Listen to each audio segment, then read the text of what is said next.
बच्चों, आज की इस वीडियो में आपका बहुत बहुत स्वागत है। मैं आपको रचना के आधार पर वाक्य भेद करा रही हूँ, जिसमें मैंने आपको परिभाषा से शुरू करके आपको उसके वाक्य के तत्व, वाक्य के घटक, वाक्य के तथ्य सब कुछ बताया है, जिसमें आपको संक्षिप्त और बहुविकल्पी प्रश्न भी पूछे जा सकते हैं। आपको संक्षिप्त और बहुविकल्पी प्रश्न तैयार करने के लिए जो अंश मैंने अभी कराया है रिवीजन के दौरान, वो आपको बहुत फायदेमंद होगा। आप उसको तैयार रखिए। तो मैं आपको वाक्य भेद में रचना के आधार पर वाक्य भेद में सरल वाक्य तक करा चुकी हूँ। अब आज मैं उसके आगे की चीजों को करा रही हूँ। फिर उसके बाद मैं प्रश्न कराऊंगी, बहुविकल्पी वाले प्रश्न, जिनको मैं विकल्प ना देकर सीधे एक शब्दों में लिख दूंगी। विकल्प आने पर भी आप उसका उत्तर कर सकते हैं। तो मैं शुरू करती हूँ आज संयुक्त वाक्य।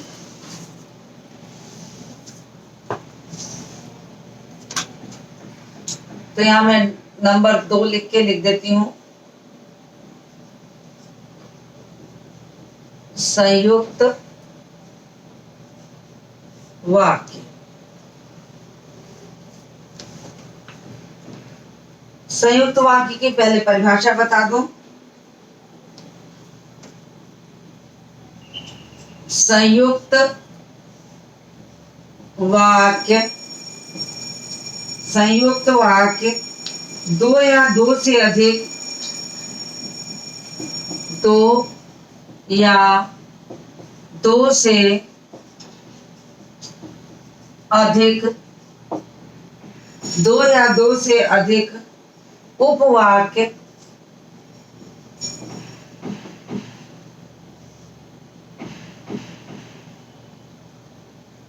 संयुक्त वाक्य में, या इसलिए ऐसे करती हूँ, जब दो या दो से अधिक उपवाक्य किसी योजक के माध्यम से जोड़े जाते हैं, तब उसे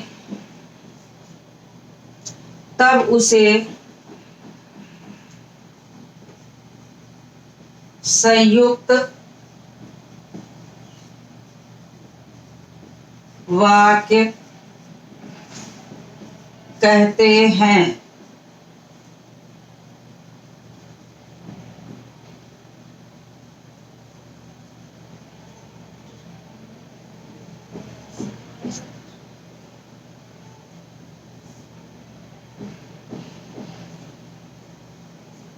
ये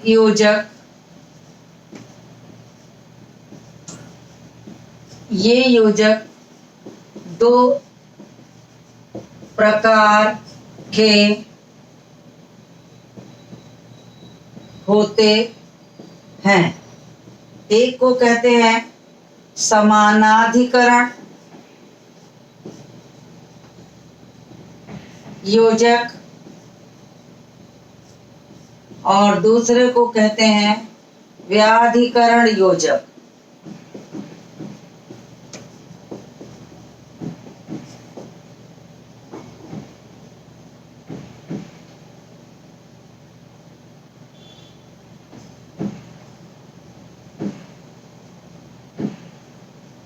उदाहरण के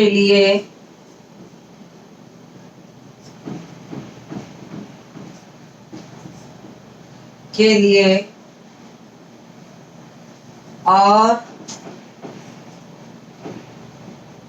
एवं अथवा तथा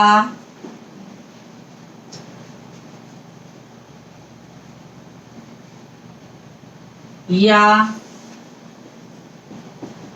अतः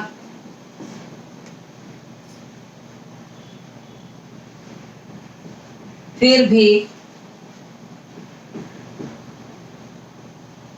समानाधिकरण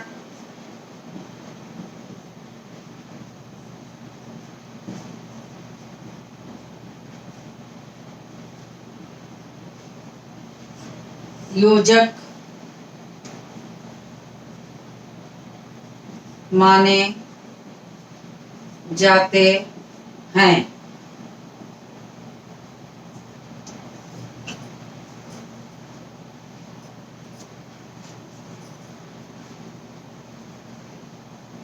व्याधिकरण में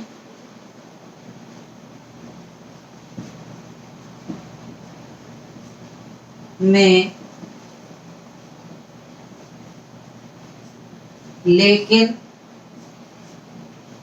किंतु, परंतु, क्योंकि,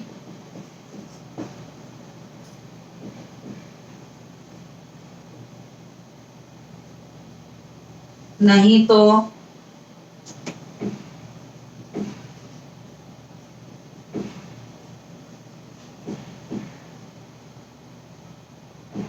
इत्यादि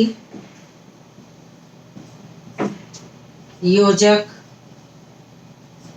हैं।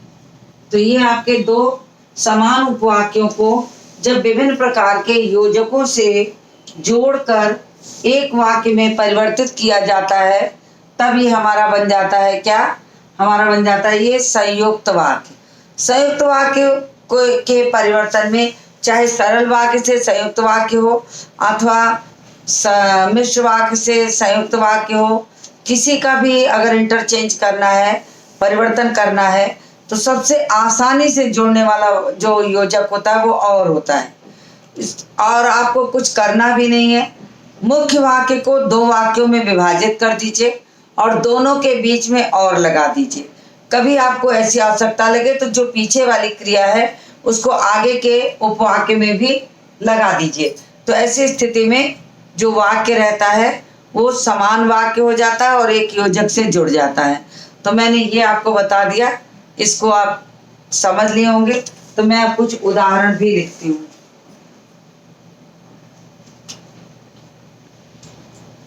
जैसे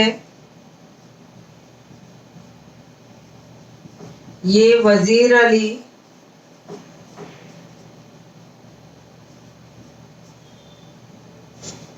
आदमी है या भूत है?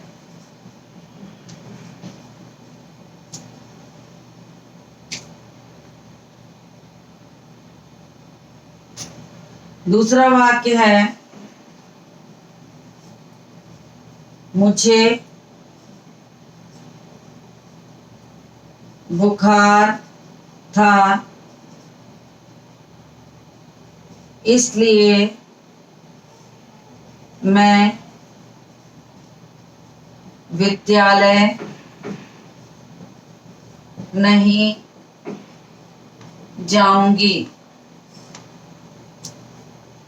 तो देखिए, इसलिए से जोड़ दिया।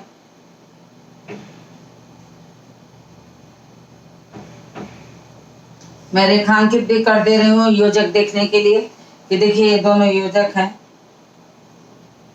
तो संयुक्त वाक्य आपको स्पष्ट हो गया होगा। अब हमारा मिश्र वाक्य पर तीसरा है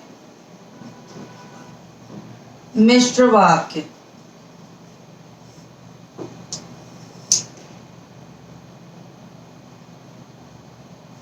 मिश्र वाक्य में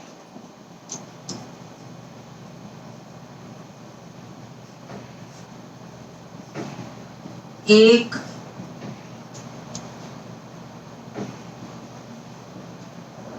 प्रधान उपवाक्य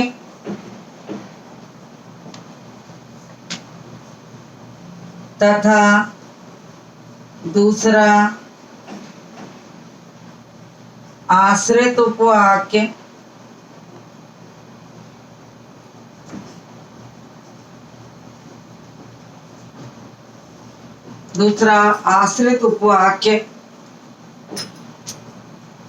होता है। अर्थात एक वाक्य पूर्ण तथा दूसरा अपूर्ण होता है।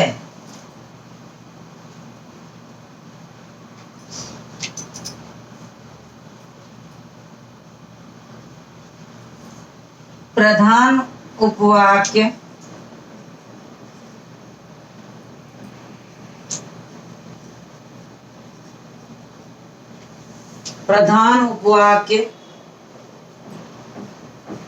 अपने आप में पूर्ण माना जाता है।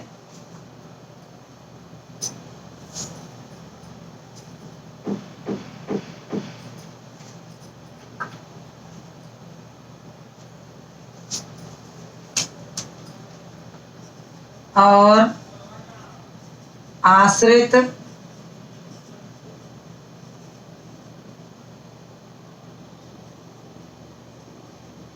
उपवाक्य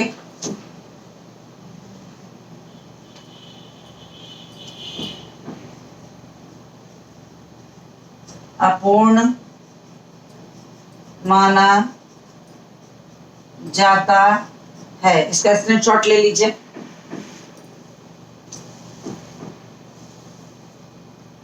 चलिए इसका स्क्रीनशॉट लीजिए।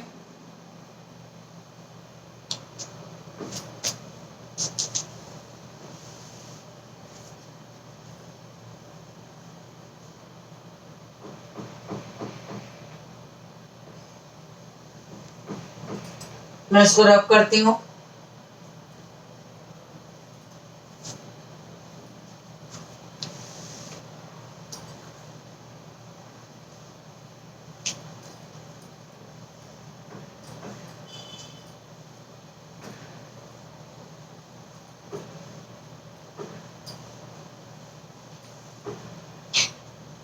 अब मिश्र वाक्य के 3 प्रकार होते हैं। मैं पहले उदाहरण दे दूं, फिर उसके बाद मैं इसको कराऊंगी।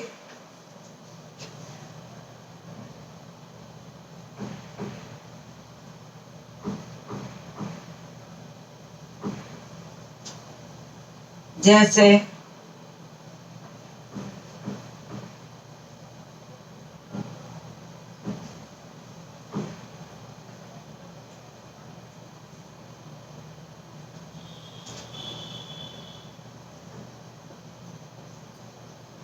जैसे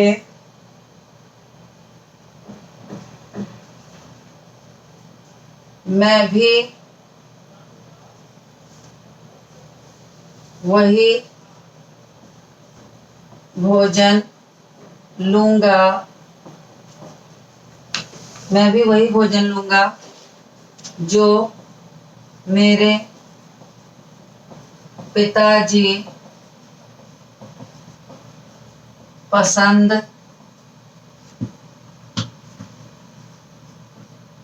करते हैं। तो देखिए मैंने एक उदाहरण दे दिया। अब इसमें प्रधान और आश्रित अगर अलग करना है तो आसानी से आप देख लीजिए।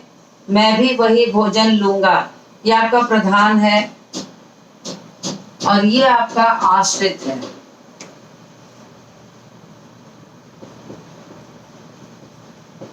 ये आश्रित हो गया। एक वाक्य और लिख देती हूँ।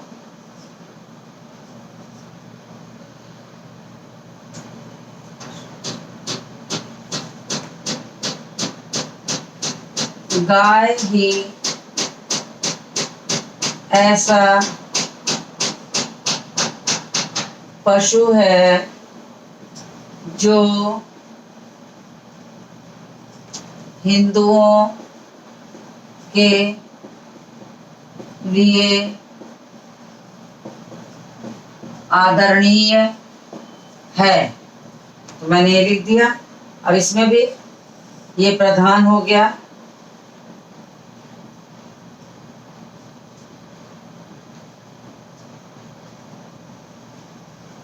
ये आश्रित हो गया, आश्रित उपवाक्य।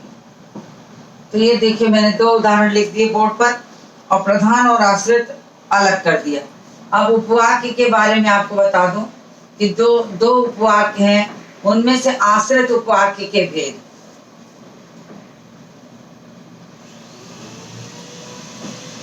आश्रित उपवाक्य के भेद, यानी आश्रित उपवाक्य कितने प्रकार के होते हैं और किन किन योजकों से जुड़ते हैं, उनकी खासियत आपको जो है वो मैं बताऊंगी। तो मैंने यहाँ हेडिंग डाल दिया आश्रित उपवाक्य के भेद।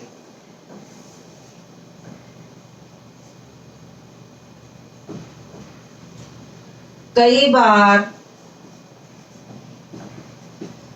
बार एक वाक्य में अनेक उपवाक्य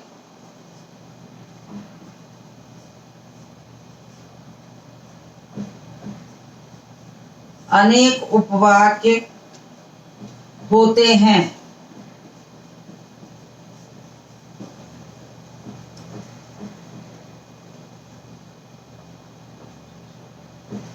जिनमें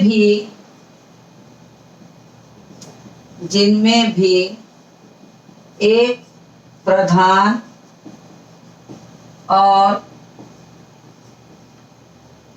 बाकी सब आश्रित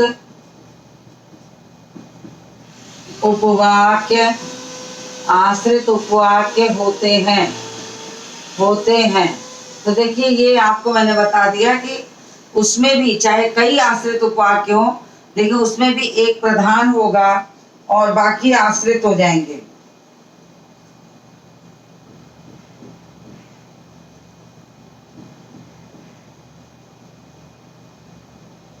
फिर प्रधान उपवाक्य वह है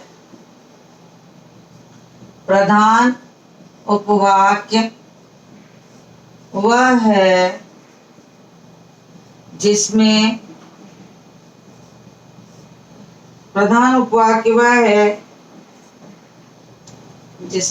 जिसमें क्रिया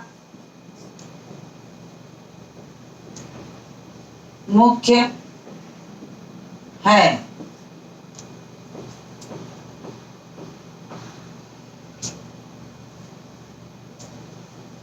जिसमें क्रिया मुख्य है। सेंटेंस थोड़ा सा अजीब लगा। जिसकी क्रिया मुख्य क्रिया है। देखिए मैंने ये लिख दिया आश्रित उपवाक्य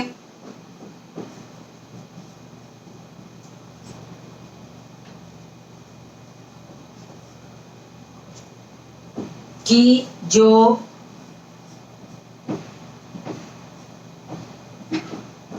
जिसे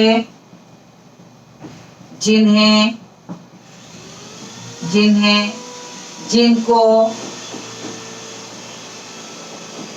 कि जो जिसे जिन्हें जिनको यदि क्योंकि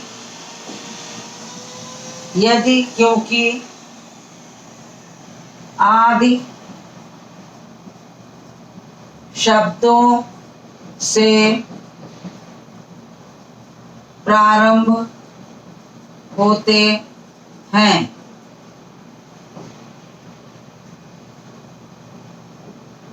जैसे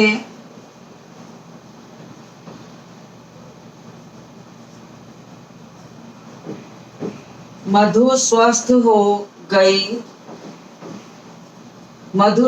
हो गई क्योंकि उसने समय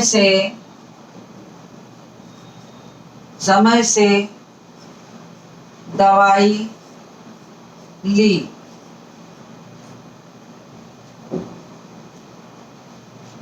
दूसरा वाक्य देखिए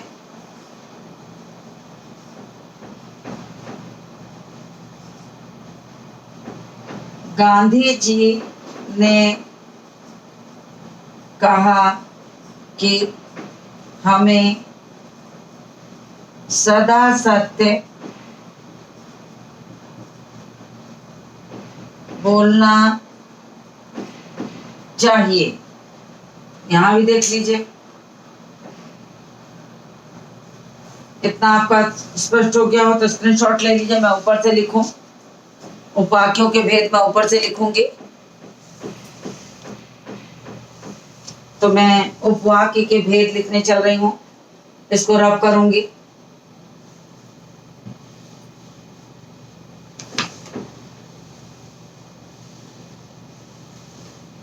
किसी भी व्याकरण के हिस्से को पढ़ने के समय आपको पदों का ज्ञान पूरा होना चाहिए। यदि आप पदों का ज्ञान अच्छे से रखते हैं तो आप पदबंध भी अच्छे से कर सकते हो, वाक्य परिवर्तन भी अच्छे से कर सकते हैं।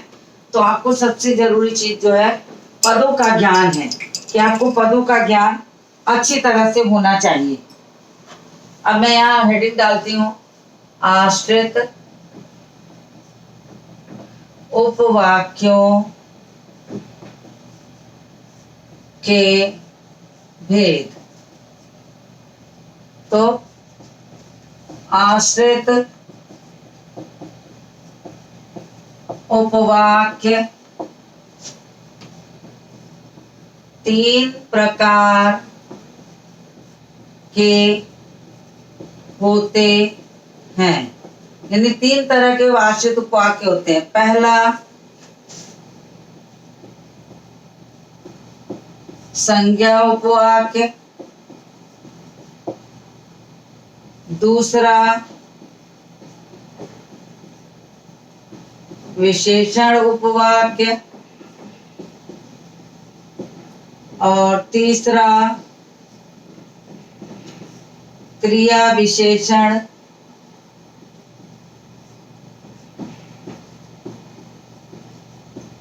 उपवाक्य। अब देखिए, मैं अभी आपसे कह रही थी कि अगर आपको पदों का ज्ञान भली प्रकार से है, यानी आप जितने पद होते हैं, मुख्य 5 और वैसे 8, मुख्य 5 और वैसे 8 होते हैं, इन पदों का ज्ञान आपको पूरी तरीके से अच्छी तरह होना चाहिए। क्योंकि अगर आप संज्ञा पहचानते हैं, अगर आप सर्वनाम पहचानते हैं, विशेषण और क्रिया पहचानते हैं, तो आपको पूरे व्याकरण में कहीं कठिनाई नहीं होगी। परेशानी तब खड़ी होती है जब आप संज्ञा, सर्वनाम, विशेषण, क्रिया, क्रिया विशेषण को अच्छे से नहीं पहचानते। वैसे पदों की संख्या 8 होती है, लेकिन मुख्य रूप से आप सिर्फ ये जानिए कि ये 5 पद होते हैं, संज्ञा, सर्वनाम, विशेषण, क्रिया और क्रिया विशेषण। ये 5 पदों को आपको इतनी अच्छी तरीके से जानना चाहिए कि किसे कहते हैं, तो आपको कहीं भी ना तो पदबंध में परेशानी होगी, न वाक्य में होगी, क्योंकि यही मेन मूल है, एक तरीके से कहना चाहिए जड़, जिससे तमाम शाखाएं निकली हैं, तमाम चीजें निकली हैं, और उस आधार पर आप उसको पहचान सकते हैं। अगर आप संज्ञा ही पहचानना नहीं जानते तो फिर आप परिवर्तन करना या कैसे जानेंगे कि ये पद समूह बना रहा और संज्ञा के लिए कार्य कर रहा, या कैसे जानेंगे कि संज्ञा उपवाक्य में परिवर्तित करना है तो संज्ञा पदों का समूह ही तैयार होता है। तो ये सारी चीजें आपको ध्यान में रख कर चलनी होगी, तभी आपको अच्छे से समझ में आएगा। तो मैं पहले संक्षिप्त में समझा देती हूँ, फिर लेखन कार्य करूंगी। तो अब संज्ञा उपवाक्य पहचानने का, देखिए ग्रामर जो ऐसी चीज होती है जिसको रट के आप कभी भी करेंगे तो अच्छा नहीं कर पाएंगे। आप इसको एक तो टेक्निक से पढ़िए, दूसरे आप इसको समझ के पढ़िए, तो रटने से नहीं आएगा। अब संज्ञा उपवाक्य की अगर बात करें तो आपको इसमें जो आश्रित उपवाक्य होगा वो संज्ञा पदों का समूह ही होता है। बस इसमें जो योजक शुरू होते, जो मैंने पहले लिखवा दिया है कि, जो, क्योंकि इत्यादि, जो तमाम योजक मैंने मिश्र वाक्य में और संयुक्त वाक्य में लिखवाया है, वो आप रट लीजिए। अब संज्ञा उपवाक्य की बात करें तो संज्ञा उपवाक्य में हमेशा आश्रित उपवाक्य जो है उस संज्ञा समूह का पदबंध बनेगा, संज्ञा के लिए कार्य करेगा, और इसका जो प्रारंभ होता है हमेशा मान के चलिए कि। अब की आप लोग की लिखने में भी बहुत गलतियां कर जाते हैं, जिसको भी समझना बहुत जरूरी है।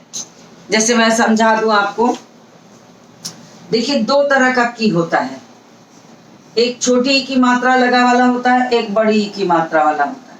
अब ये छोटी ई की मात्रा वाला जो की होता है, इसको हम योजक कहते हैं। ये दो वाक्यों को जोड़ने का काम करता है। और ये जो बड़ी ई की मात्रा वाला योजक जो होता है, कारक चिन्ह, ये संबंध बोधक होता है, संबंध दिखाता है। जैसे राम की पुस्तक, राम के पिता, तो ये की जो है संबंध का काम कर रहा है, राम और पुस्तक के बीच संबंध का, लेकिन ये दो वाक्यों के बीच में योजक का कार्य कर रहा।